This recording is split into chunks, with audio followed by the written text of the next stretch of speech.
ఈరోజు మన encounter news. నేను మీ కే విజయ భాస్కర్. ఎన్ని సంవత్సరాలుగా పార్టీకి పనిచేస్తున్నాం? మేము 30 సంవత్సరాల నుండి పార్టీలో పనిచేస్తున్నాము. అనంతపురం జిల్లాలో కురవలు అత్యధిక కొన్ని లక్షల మందిలో కురవలు ఉన్నారు.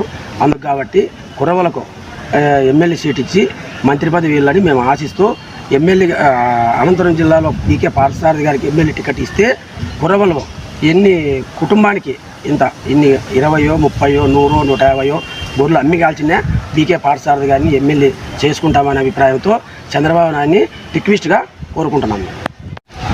పార్థసారథి గారికి టికెట్ కావాలనుకుంటున్నారు. ఇప్పుడు టికెట్ ఇచ్చిన ఆమె కూడా కురవలే కదా. ఆమె కురవలు ఎట్లయితుంది అని మా బీకే పార్థసారథి అన్న గారు అయితే పక్క కురవ కులంలో జన్మించినాడు కాబట్టి ఆయనకే టికెట్ కావాలని మేము కోరుకుంటున్నాం. మీరు గత 25 సంవత్సరాలుగా పార్టీ కోసం పనిచేస్తున్నామంటున్నారు. ఇప్పుడు మీ పార్థసారథి గారికి టికెట్ రానందువలన మీ పరిస్థితి ఏమి? మా పార్థసారథి గారికి టికెట్ రానందువలన ఇంట్లో ఆడపిల్లలు కావచ్చు, తల్లిదండ్రులు కావచ్చు, అన్నదమ్ములు కావచ్చు, మేము కావచ్చు, అందరము ఎలనేని బాధలో ఉన్నారు. పార్థసారథి గారికి టికెట్ రాని వలన మేమంతా మా కులం ఏందో మేమేందో చూపిస్తామని మేము చంద్రబాబు నాయుడికి చెప్తున్నాం. కానీ చంద్రబాబు నాయుడిని రిక్వెస్ట్గా కూడా అడుక్కుంటున్నాం.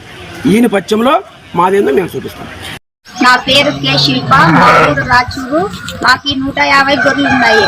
బీకే పార్థసారథి గారికి టికెట్ ఇస్తే 10 గొర్రెలు అమ్మి కానీ ఖర్చు పెట్టుకొని బీకే పార్థసారథి గారిని గెలిపించుకుంటాం. జై బీకే, జై జై బీకే.